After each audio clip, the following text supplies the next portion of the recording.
Hey guys, welcome to episode 20 of Ask the Agent, a little holiday special here, getting ready for 2018. Quick little shout out to the guys behind the scenes. I got this cool little new microphone here. Hopefully you can hear me even better than normal. And man, these lights blasting in my face from Cloud9 Marketing and that mic again, Seven Roads Media. Shout out to Don and Dylan. Thanks for helping with the show. But hey, let's get right into the content. 2018 right around the corner. You should be at least have started a business plan, if not completed your business plan by now. And I think that's kind of the traditional thing to do. Take a look at what did I do in 2017? How can I increase what I did or fix what might have been broken for 2018? I think those are kind of the traditional things of what should I be doing as part of that business plan. For real estate agents, I think a lot of it has to come around building that plan out the right way. What additional lead generation sources am I going to go after? And then spending a little bit of money in marketing. I think most agents fall pretty short in there, but I think that's the classic stuff to talk about. I wanted to talk about something a little bit different today. It's coming from a book that I read called Go for No. A little shout out to Richard Fenton and Andrea Waltz. So here's the book. We'll put a link to it down below. If you are a slow reader, this will take you about 90 minutes. And for your quick guys, this is under an hour. So this is read this in one night. And I just thought the concepts were great. So the overall kind of guiding principle is that we are conditioned not to fail and not to love failing. And success, especially in a sales business, is all about failing.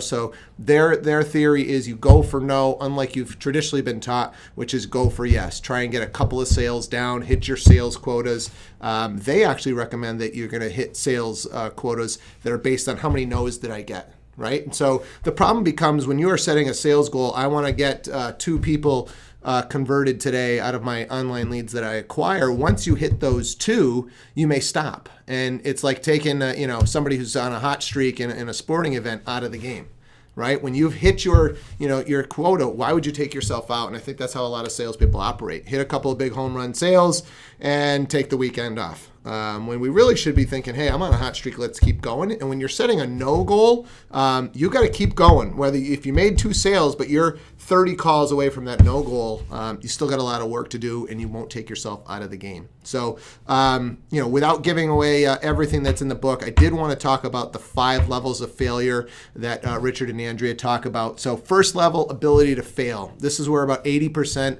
of the population is at. So everybody has that ability. The problem is we're kind of taught to avoid it. And that's not how you're going to become successful. The most successful people have failed the most amount of times.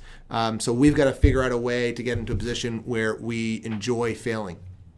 So second level of failure is going to be the willingness to fail. So that at this point, you accept that failure is part of the natural life cycle, but you're not necessarily seeking it. And less than 20% of the population is going to get to that level. Third level, a wantingness to fail. This is where we're really trying to make some strides. So you're out there, you're trying to put yourself in positions to fail, whether it's your first time getting in front of video for a show like this, for a listing that you're taking, maybe to try and make a sales call through FaceTime or Snapchat, or who knows how you can make a sales call through something that you've never done before. So less than 5% gets there. Fourth category or level is where it really starts to get interesting. This is failing bigger and faster. So how many times can I put myself into these positions? And not just putting them into those positions, but putting yourself into those positions with some big fish. So, if you're that agent that calls on expireds, but you're afraid to call on the higher end expireds, right? Or the higher end for sale by owners, or to go after the investor that might not just buy one house, they might buy 10, right? So go talk to 10, 20, 30 investors until somebody finally tells you yes. And then the 5th level that I'll leave you at is failing exponentially. So this is failing with a team atmosphere, encouraging those around you that failure is okay, putting them in positions to fail, getting them out of their comfort zones. It's just a natural progression in this sales cycle. I hope that some of you guys will take this into perspective for 2018. Put yourself in those uncomfortable positions. There's a ton of quotes out there regarding failure, but one of them that I've heard that I really like is the experts in all fields are those who have failed the most in that field. Right? They've just gotten through so many different scenarios to learn all the things there is to learn about that field. Go out and be an expert. Thanks, guys. We will see you next week. Ask the Agent. Thank you. Thursdays at 3 p.m.